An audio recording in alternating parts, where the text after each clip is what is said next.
Hi എല്ലാവർക്കും നമസ്കാരം. എൻ്റെ ഒരു പുതിയ വീഡിയോയിലേക്ക് എല്ലാവർക്കും സ്വാഗതം.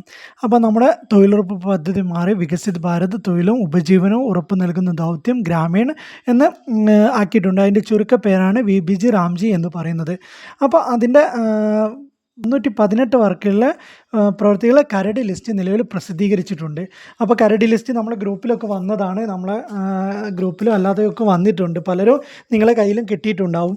അപ്പം കരട് ലിസ്റ്റ് പ്രകാരം എല്ലാവരും നമ്മളെ വീഡിയോൻ്റെ താഴെ പലരും പറഞ്ഞിട്ടുണ്ട് നമ്മളെ വീഡിയോൻ്റെ ഇങ്ങനെ കരട് ലിസ്റ്റിനെ പറ്റിയുള്ള ഏതൊക്കെ പ്രവൃത്തികൾ എടുക്കാം എന്നുള്ള കാര്യത്തിൽ ഒരു വീഡിയോ ചെയ്യണമെന്ന് പലരും നമ്മളോട് ആവശ്യപ്പെട്ടിരുന്നു. അപ്പോൾ 318 പ്രവർത്തികളാണ് കരട് ലിസ്റ്റ് പ്രകാരം. അപ്പോൾ മെയിൻ ലിസ്റ്റ് ഈ അടുത്ത് തന്നെ വരുന്നതായിരിക്കും. അതിൽ കൂടുതൽ പ്രവൃത്തികളോട് ഉൾപ്പെടാനുള്ള സാധ്യത കൂടുതലാണ്. അപ്പോൾ നിലവിൽ നമ്മുടെ സർക്കാർ ആവശ്യപ്പെട്ടിട്ടുണ്ട് കൂടുതൽ പ്രവൃത്തികൾ കൂടി ഉൾപ്പെടുത്തണം എന്നുള്ള കാര്യങ്ങളൊക്കെ ആവശ്യപ്പെട്ടിട്ടുണ്ട്. അപ്പോൾ അതിൻ്റെ എന്താ പറയുക കരട് ലിസ്റ്റാണ് ഇപ്പം ഇറങ്ങിയതെങ്കിലും മെയിൻ ലിസ്റ്റ് ഇറങ്ങുമ്പോൾ ചിലപ്പോൾ കൂടുതൽ പ്രവൃത്തിയും കൂടി നമുക്ക് കേരളത്തിന് അനുയോജ്യമായ കുറച്ച് പ്രവൃത്തികളും കൂടി ഉൾപ്പെടാൻ സാധ്യതയുണ്ട്. അതേപോലെ തന്നെ നമ്മുടെ എന്താ പറയുക വീടിന് ധനസഹായം നിലവിലെ പദ്ധതി പ്രകാരം ഇല്ല. അപ്പോൾ അതൊക്കെ ഉൾപ്പെടാനുള്ള സാധ്യത ഉണ്ട് എന്നാണ് അറിയാൻ കഴിയുന്നത്. അപ്പോൾ നിങ്ങൾക്ക് നിലവിൽ എടുക്കാൻ പറ്റുന്ന പ്രവൃത്തികൾ കുറച്ചെണ്ണം മാത്രമേ നമ്മൾ പറയുന്നുള്ളൂ. അതായത് നിലവിൽ തൊഴിലുറപ്പ് തൊഴിലാളികൾക്കും അതേപോലെ ഗ്രാമപഞ്ചായത്തിലെ വിവിധ പ്രവൃത്തികളുണ്ട്, റോഡ് വർക്ക്, അതിൻ്റെ കാര്യം മാത്രമാണ് ഞാൻ പറയുന്നത്. അതായത് നിലവിൽ തൊഴിലുറപ്പ് തൊഴിലാളികൾക്ക് ഏറ്റവും കൂടുതൽ പ്രവൃത്തി ലഭിക്കുന്നതും അതേപോലെ തന്നെ പഞ്ചായത്തിലേക്ക് ആസ്തികൾ നിർമ്മിക്കുന്നതുമായിട്ട് പ്രവൃത്തികൾ, അല്ലാണ്ട് കുറേ ബണ്ടുകളും അതേമാതിരി ഡാം അങ്ങനെ പിടിച്ച് കുറേ പ്രവൃത്തികളുണ്ട്, തടയണ, അങ്ങനെ പ്രവൃത്തികൾ കുറേ ഉണ്ട്. അപ്പോൾ അതിനെക്കുറിച്ചൊന്നും പ്രതിപാദിക്കുന്നില്ല. ഞാൻ തന്നെ ലിസ്റ്റാക്കിയതാണ്. അപ്പോൾ അതുകൊണ്ട് ചിലപ്പോൾ അതിൽ ഉൾപ്പെടാത്ത പ്രവൃത്തികളുണ്ട്. അപ്പോൾ നിങ്ങൾക്ക് വേറെ ഏതെങ്കിലും പ്രവൃത്തികളൊക്കെ നിങ്ങൾക്ക് മനസ്സിലാക്കിയതുണ്ടെങ്കിൽ നിങ്ങൾ കമൻറ്റിലൂടെ നമ്മളെ അറിയിക്കാവുന്നതാണ്. അപ്പോൾ നമ്മുടെ ലിസ്റ്റിലുള്ള 34ാമത്തെ ക്രമ നമ്പർ 34 എന്നതിൽ പൊതുജനങ്ങൾക്ക് സമൂഹത്തിന് വേണ്ടിയുള്ള വെള്ളപ്പൊക്കം തിരിച്ചുവിടൽ, ഡ്രൈനേജ്, ഓവുചാൽ, വെള്ളപ്പൊക്കം ഉണ്ടാകുന്ന അധിക ജലം ജനവാസ മേഖലയിൽ നിന്നും കൃഷിയിടങ്ങളിൽ നിന്നും സുരക്ഷിതമായി ഒഴുക്കി മാറ്റാൻ നിർമ്മിക്കുന്ന വലിയ ഓവ് അല്ലെങ്കിൽ കനാൽ നിർമ്മാണം. അപ്പോൾ ഇതാണ് ഒരു വർക്ക് എന്ന് പറയുന്നത്, കനാൽ നിർമ്മാണമാണ്. പിന്നെ അതിൻ്റെ അറ്റകുറ്റപ്പണിയാണ് രണ്ടാമതായി പറയുന്നത്. പിന്നെ ഉപരിതല മഴവെള്ളം ഓവിച്ചാൽ ശക്തമായ മഴ പെയ്യുമ്പോൾ റോഡുകളിലും പൊതുസ്ഥലങ്ങളിലും വെള്ളക്കെട്ട് ഉണ്ടാകാതിരിക്കാൻ മഴവെള്ളം മാത്രം ഒഴുകിക്കളയാൻ നിർമ്മിക്കുന്ന വലിയ ഓവ് നിർമ്മാണം. അപ്പോൾ ഇതൊക്കെ തൊഴിലുറപ്പ് തൊഴിലാളികൾക്ക് പ്രവർത്തിയെടുക്കാൻ പറ്റുന്ന പ്രവൃത്തികളാട്ടോ. ഓവുചാൽ നിർമ്മാണമൊക്കെ പൊതുജനങ്ങൾക്ക് സമൂഹത്തിന് വേണ്ടിയുള്ള ഉപരിതല മഴവെള്ള ഓവുചാലിൻ്റെ അറ്റകുറ്റപ്പണിയും മറ്റാണ് പറയുന്നത്. പിന്നെ ഫാം ഫോണ്ടാണ്, അതായത് കൃഷിത്തോട്ടത്തിൽ ഉണ്ടാക്കുന്ന സംഭവമാണ്. കൃഷിക്ക് വ്യക്തികൾക്കുണ്ട് ഫാം പോണ്ട് നിർമ്മാണം. പിന്നെ ഉള്ളത് മെറ്റീരിയൽ, അതായത് പൊതുജനങ്ങൾക്ക് സമൂഹത്തിന് വേണ്ടിയുള്ള മഴവെള്ള സംഭരണ കുളം നിർമ്മാണം. കുളം നിർമ്മിക്കാൻ തൊഴിലുറപ്പ് തൊഴിലാളികൾക്കും പണി കിട്ടും. അതേമാതിരി വ്യക്തികളായിരിക്കും കൂടുതൽ പ്രാധാന്യം നൽകുക. അതിൽ കൂടുതൽ സ്കിൽഡ് ലേബേഴ്സ്, അതായത് കായികശേഷി കൂടുതലുള്ള പണികളാണ് കുളം നിർമ്മാണമൊക്കെ. അപ്പോൾ അതുകൊണ്ട് സ്കിൽഡ് ലേബേഴ്സിനായിരിക്കും കൂടുതൽ പ്രവൃത്തികൾ ഉണ്ടാകാം. പിന്നെ തുള്ളി എന്നാണ് ജലസേചന ചാലുകളുടെ ട്രിപ്പ് ഇറിഗേഷൻ ശൃംഖല. തുള്ളി എന്നാണ് ജലസേചന ചാലുകൾ, പൈപ്പുകൾ വഴി ചെടികളും ചുവട്ടിലേക്ക് നേരിട്ട് തുള്ളിയായി വെള്ളം എത്തിക്കുന്ന സംവിധാന നിർമ്മാണം. പൊതുജനങ്ങൾക്ക് സമൂഹത്തിന് വേണ്ടിയുള്ള കൃഷിയുടെ ജലവിതരണ ചാലുകളുടെ നിർമ്മാണം.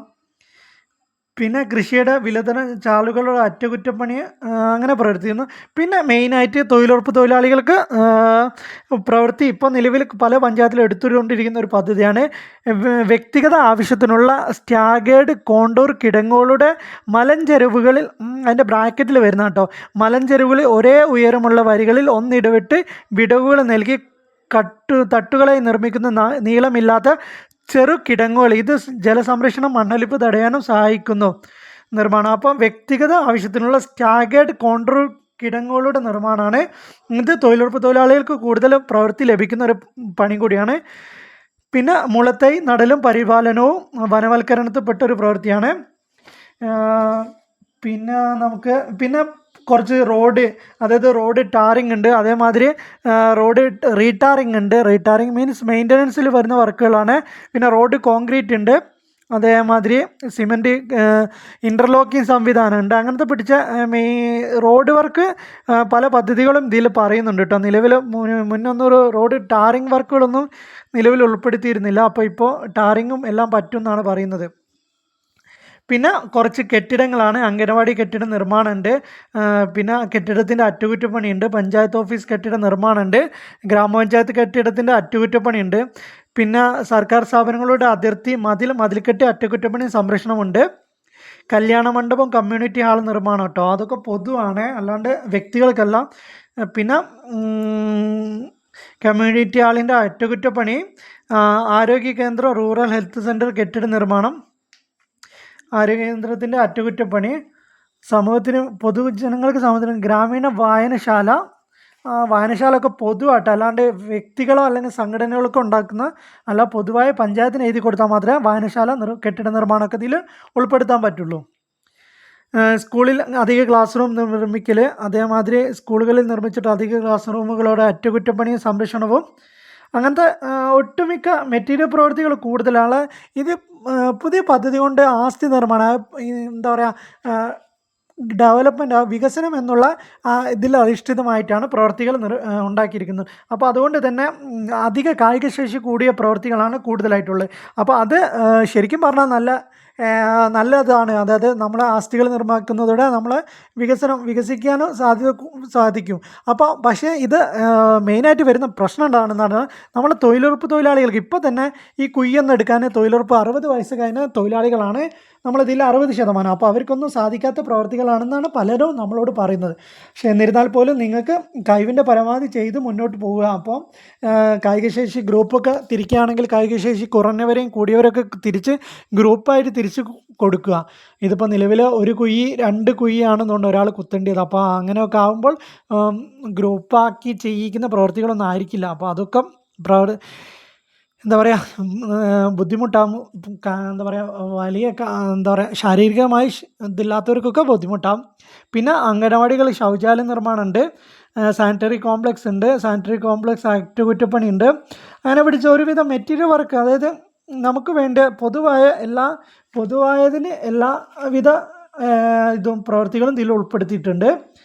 പിന്നെ നമുക്ക് തൊഴിലുറപ്പ് തൊഴിലാളികൾക്ക് വേണ്ടത് ഒന്ന് സിമെൻറ്റ്, കോൺക്രീറ്റ്, ഇതൊക്കെ റോഡ് വർക്കാണ്. ഇനിയിപ്പോൾ തൊഴിലുറപ്പ് തൊഴിലാളികൾക്ക് കൂടുതൽ പ്രവൃത്തി കിട്ടുന്ന വർക്കുകൾ എന്ന് പറയുന്നത് ഇതിൽ നോക്കുമ്പോൾ വ്യക്തിഗത ആവശ്യത്തിനായി തരിശുഭൂമിയിൽ തേയില കൃഷി, അതേമാതിരി തരിശുഭൂമിയിൽ കാപ്പി കൃഷിയും, അത് 2 വർക്കും തൊഴിലുറപ്പ് തൊഴിലാളികൾക്ക് പ്രവൃത്തി കൂടുതൽ കിട്ടുന്ന വർക്കുകളാണ്. പക്ഷെ അത് ചില മേഖലകളിൽ മാത്രമേ ഉള്ളൂ. ചില ജില്ലകളിൽ മാത്രമാണ് കാപ്പി കൃഷിയും അതേമാതിരി തേയില കൃഷിയും കാണുന്നത്. അപ്പോൾ അവർക്കൊക്കെ വെച്ച് പിടിപ്പിക്കാനും ബാക്കിയുള്ള കാര്യങ്ങൾക്കൊക്കെ ഇത് തൊഴിലുറപ്പിനെ ഉപയോഗപ്പെടുത്താവുന്നതാണ്. വയനാട് പോലെയുള്ള ജില്ലകൾക്ക് കാപ്പി കൃഷിയൊക്കെ ചെയ്യിക്കാൻ തൊഴിലുറപ്പ് കൂടുതൽ ഉപകാരപ്പെടുമെന്നാണ് വിചാരിക്കുന്നത്. പിന്നെ തൊഴിലുറപ്പ് തൊഴിലാളികൾക്ക് എല്ലാ മേഖലകളിലും പ്രവർത്തിക്കുന്ന ഒരു പരിപാടിയാണ് വ്യക്തിഗത ആവശ്യത്തിനായി കുന്നിൻ ചെരുവുകളിൽ തട്ടുതട്ടുമായുള്ള നിരപ്പ് നിലങ്ങൾ, ലെവൽ ബെഞ്ച് ടെറസ് നിർമ്മിക്കൽ. അപ്പം ഇത് നമുക്ക് തൊഴിലുറപ്പ് തൊഴിലാളികൾക്ക് കൂടുതലായിട്ട് പണി കിട്ടുന്നതാണ്. അപ്പോൾ ഇത്രയും 318 വർക്കുകളിൽ മെയിനായിട്ട് വരുന്നത് ഇത്രയും പ്രവൃത്തികളാണ്. അപ്പോൾ നമ്മൾ ലിസ്റ്റ് ആക്കിയാൽ നമുക്ക് കിട്ടിയ ഇതിൽ 318 വർക്കുകളും തൊഴിലുറപ്പ് തൊഴിലാളികൾക്ക് ചെയ്യാൻ പറ്റുന്നതാണ്. പക്ഷെ നമുക്ക് ഇപ്പം എന്താ പറയുക, പൊതുവായ പ്രവൃത്തികൾ മാത്രമാണ് നിങ്ങളോട് പറഞ്ഞു തരുന്നത്. അപ്പോൾ നിങ്ങൾക്ക് ഈ ലിസ്റ്റൊക്കെ നിങ്ങൾ പലരും കണ്ടിട്ടുണ്ടാവും. അപ്പോൾ കണ്ടവരുണ്ടെങ്കിൽ നമ്മൾ ഏതെങ്കിലും പ്രവൃത്തികൾ വിട്ടുപോവുക അങ്ങനെ എന്തെങ്കിലും ചെയ്തിട്ടുണ്ടെങ്കിൽ നിങ്ങൾക്ക് നമ്മളെ കമൻറ്റിലൂടെ അറിയിക്കാവുന്നതാണ്. ഇനി ഏതെങ്കിലും പ്രവൃത്തികളുണ്ടെങ്കിൽ അതേമാതിരി തോട് നിർമ്മാണം, കയർബോസ്ത്രം, അങ്ങനത്തെ പ്രവൃത്തികളൊക്കെ ഉണ്ട് കേട്ടോ. അത് കഴിഞ്ഞ വർഷമുള്ളതും ഈ വർഷം നിലവിൽ ഈ വർഷം അങ്ങനത്തെ പ്രവൃത്തികളൊക്കെ ഉണ്ട്. അപ്പോൾ അതിനെക്കുറിച്ച് പ്രത്യേകം പറഞ്ഞിട്ടില്ല, അതും നിലവിലുണ്ട്. നിങ്ങൾക്ക് എന്തെങ്കിലും സംശയങ്ങളൊക്കെ ഉണ്ടെങ്കിൽ നമ്മളോട് ചോദിക്കാവുന്നതാണ്. അതേമാതിരി നമ്മൾ ഒരു യൂട്യൂബ് ലൈവ് ഒക്കെ ചെയ്യാൻ താല്പര്യമുണ്ട്. അപ്പോൾ നിങ്ങൾക്കൊക്കെ ആഗ്രഹമുണ്ടെങ്കിൽ നമുക്കൊരു യൂട്യൂബ് ലൈവ് ഒക്കെ ചെയ്യാം. അപ്പോൾ നിങ്ങളുടെ സംശയങ്ങൾ ഡയറക്റ്റായിട്ട് ചോദിച്ച് ഡയറക്റ്റായിട്ട് ആൻസർ വാങ്ങാവുന്നതാണ്. അപ്പോൾ അത് നമുക്ക് ട്രെയിനിങ് ഒക്കെ ലഭിച്ചതിന് ശേഷം മാത്രമേ അങ്ങനെ ഒരു ലൈവിലേക്ക് പോകുള്ളൂ. അപ്പോൾ നിങ്ങൾ താല്പര്യമുണ്ടെങ്കിൽ വീഡിയോൻ്റെ താഴെ ഒന്ന് കമൻറ്റിലൂടെ നമ്മളെ അറിയിക്കാവുന്നതാണ്. പിന്നെ വീഡിയോസൊക്കെ ഞാൻ ചെയ്യുന്ന വീഡിയോസൊക്കെ ഒന്ന് മാക്സിമം ഷെയർ ചെയ്ത് എന്നെ സപ്പോർട്ട് ചെയ്യണമെന്ന് പ്രത്യേകം പറയുന്നു. അപ്പോൾ നിങ്ങൾ കാണുന്നത് കൊണ്ടാണ് ഞാനിങ്ങനെ വീഡിയോ ചെയ്യുന്നത്. അപ്പോൾ എല്ലാവരിലേക്കും നമ്മൾ വീഡിയോ എത്തിയാൽ മാത്രമേ എനിക്ക് വീഡിയോ ചെയ്യാനുള്ള ഇതുണ്ടാവുള്ളൂ. അപ്പോൾ അതുകൊണ്ട് വീഡിയോ മാക്സിമം ഷെയർ ചെയ്യണമെന്ന് ഒരിക്കൽ കൂടി അഭ്യർത്ഥിക്കുന്നു. അതേമാതിരി നിങ്ങൾ നമ്മൾ സബ്സ്ക്രൈബ് ചെയ്യാതെ ആരെങ്കിലും വീഡിയോ കാണുന്നുണ്ടോ ഒന്ന് സബ്സ്ക്രൈബ് ചെയ്യണമെന്ന് പറയുന്നു. അപ്പോൾ ഓക്കെ, താങ്ക് യു.